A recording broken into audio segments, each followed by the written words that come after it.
I'm Ashley Kyle. And I'm Bob Spicer. And this is your Lake of the Ozarks news update, brought to you by Lake TV and LakeExpo.com, and sponsored by Yacht Club Power Sports and Quick Car in Osage Beach. And today we're going to be talking about some partygoers that got more than they bargained for at a local concert.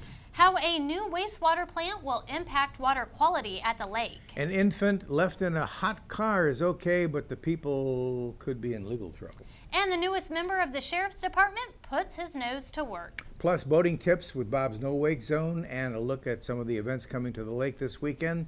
All that after a message from Yacht Club Power Sports. It's time to have some fun on land with Can-Am ATVs and side-by-sides available at Yacht Club Power Sports of Osage Beach. New and used models available. Come and check out the all-new models to get you ready for the fall. Yacht Club Power Sports is the only authorized Can-Am dealer at the Lake of the Ozarks. Have some serious fun with the Can-Am Maverick Max or check out the Outlander 1000 XMR. Stop by Yacht Club Power Sports, your Can-Am and Sea-Doo provider of mid-Missouri. A structural problem at Shady Gators sent people sprawling in all directions earlier this month. A band named Queen Boulevard was performing at the waterfront bar when the dance floor collapsed. Luckily, the floor stayed together enough for the dancers to escape the area, and while it probably made for some awkward dance moves, no one was injured. Repairs began quickly afterward, and the bar didn't expect it to take long before the floor was ready for dancing. A high-profile case got even more interesting last week at a preliminary hearing for Missouri Highway Patrol Sergeant Randy Henry. He's facing a disciplinary review after publicly accusing the Highway Patrol of a cover-up. Sergeant Henry has spoken publicly about another case that he says helps shed light on the fact that no charges were filed after 20-year-old Brandon Ellingson drowned while in trooper custody last year. Henry has given a sworn testimony in the lawsuit filed against the patrol by Ellingson's parents. His attorney says the patrol should drop the disciplinary action completely. A hearing before a patrol review board is set for the end of September. Well, it took nearly 11 years, but on August 13th, the Rocky Mount Sewer District finally got its water treatment facility.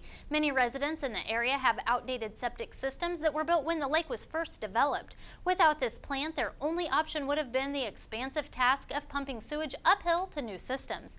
Phase 1 of the project will redirect almost 50,000 gallons of sewage away from lakefront septics to the treatment facility. Officials say the equipment will mean an immediate improvement in the lake's water quality. Well, despite some objections, Laurie will move forward with their sidewalk project. In June, Laurie Mayor Scott Farr said he felt the money budgeted for the project could be better spent in other areas of the city. But on August 11th, Alderwoman Karen Dobbins told officials that backing out now would cost the city money and hurt their credibility with the Department of Transportation. At this time, the plan is to construct the sidewalk from Porter's Lumber to Route O with two crosswalks, one across Route O and the other would be across Route 5. A manhunt that had Heritage Elementary School on lockdown ended Thursday afternoon with the suspect in custody. The Missouri State Highway Patrol used a helicopter as well as Water Patrol boat and multiple search dogs to track 32-year-old John Fogel. He was wanted for multiple crimes, but so far charges have not been filed in the connection with the manhunt. A mother and grandmother, however, could face charges after an infant was reportedly left in a locked vehicle in the Camdenton Walmart parking lot. On August 14th, officers responded to a call about a baby in a car, but by the time they arrived, somebody had already used a coat hanger to get inside and get the baby out. Ambulance personnel say the baby was sweaty, but otherwise okay. An investigation revealed it was over 100 degrees in the vehicle, while the outside temperature was only about 82. Police put out a reminder that cars can heat up fast even if they're in the shade and the windows are down. Be safe, don't leave kids or pets in hot vehicles. Police say they found a homemade bomb at a local auto shop. The owner of Chris's Auto and Tire Service called police after he found a fuse hanging out the passenger window of a truck in a parking lot. The Camden County Explosives Detection Dog, Saul, was brought in and alerted law enforcement to it. The specialized K-9 just joined the Sheriff's Department in July, and he's already earning his keep. The Missouri State Highway Patrol bomb squad defused the bomb, and police are still investigating. From bombs to guns, a new machine eats guns for lunch. Firearms that are stolen, defaced, or illegally altered, for example, a sawed-off shotgun, must be destroyed according to state law. Until recently, the Sheriff's Department had to do that by hand. That's the hard way. In June, the department began using a firearms pulverizer made by Gunbusters USA. Makes that process easy. The company is located in Chesterfield.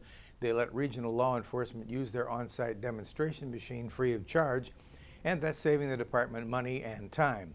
In the past 2 months, the machine has munched more than 20 firearms brought in by Camden County, some of which had been sitting around since 1997.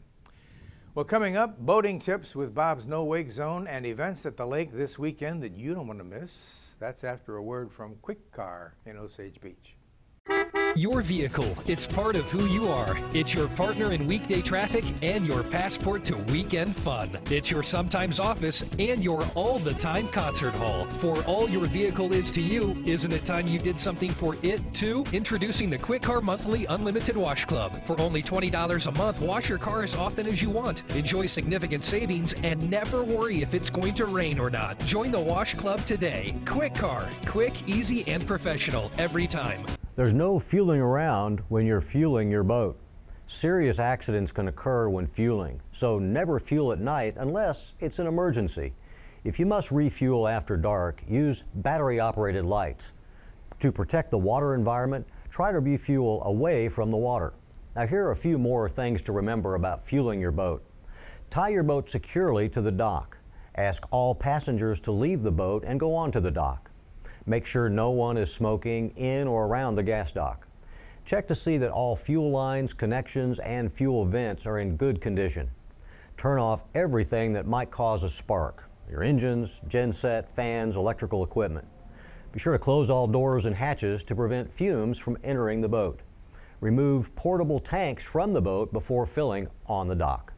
Now make sure you have a fire extinguisher within reach, and keep the nozzle in solid contact with the tank opening to prevent static electricity.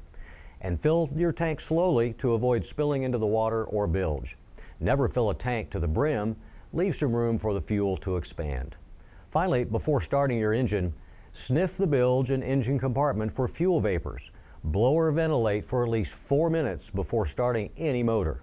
That's today's boating tip. I invite you to listen to Bob's No Wake Zone boating radio show Saturday mornings 7 to 8 a.m. on News Talk KRMS. And until next time, we'll see you out on the lake. Shootout is here, and for many it's the best weekend at the lake. On Thursday, the Make-A-Wish Foundation and Shootout Racers will be giving powerboat rides to kids who are fighting life-threatening illnesses. That is going on at Captain Ron's from 12 to 4 p.m. This Thursday evening, there's a meet and greet at Performance Boat Center from 4 to 9 p.m. and you'll need to swing by there if you want to register for Friday's poker run. Also Thursday evening, Waves and Wheels presents the Stereo Shootout. One grand champion will be measured as the loudest at the lake, and an award will be given for the most creative audio-video system. Events start at 6 p.m. at Camden on the Lake. On Friday, it's the fastest, longest game of poker on the lake, the Polylift Poker Run. Registration and breakfast starts at 7:30. That's at Backwater Jack's, and the poker run ends over at Captain Ron's on the other side of the lake. And of course, the main event, races run all day on Saturday and Sunday. The opening ceremony begins at 8:30 a.m. on Saturday. Come on out to see boaters test the limits of speed at the best and largest powerboat race in the Midwest. This has been your Lake of the Ozarks News Update. Thanks for watching us on Charter Cable Channel 197, Como Connect Channel 90, and of course watch us anytime on mylaketv.com, and we'll see you next time.